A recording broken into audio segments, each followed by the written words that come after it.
ซีเกิดสาวได้สไลด์มาเจอมาเจอตาในพวกข้าวสัญญา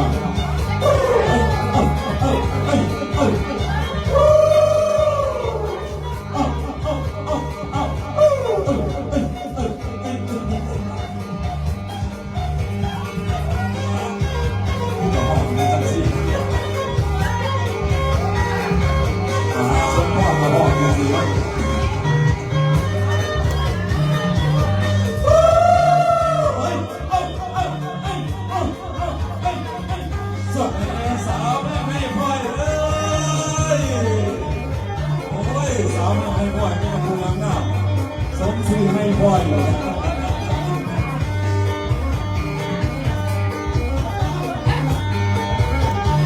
โอ้แล้วไว้เนาะ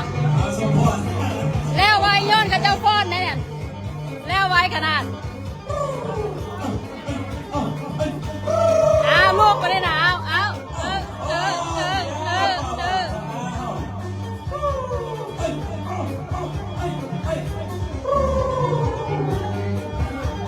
โอ้ยประมาณนี้เลย150 ปีนะครับเอาเพิ่นมาที่งานเลี้ยงไม่ต้องมีการเลิกล่ากันอายุนั่งเป็นของคนพ่อพี่น้องที่น้องเก่งใส่นะครับกันเชื่อกันที่ทำเด้อไปพูดกินปลาบ้าที่กินเขาเพราะว่าความสุขอันนี้แก่เจ้าทุกคนของพระองค์ใจไทยแล้วเอาเป็นเอาที่รักนับแต่ว่าเสนีคือมันกินมาทานที่วัดที่ว่า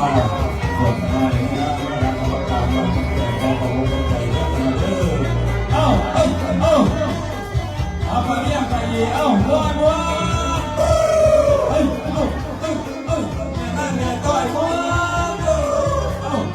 ว่าหาทำที่งานทำป่าสนใจ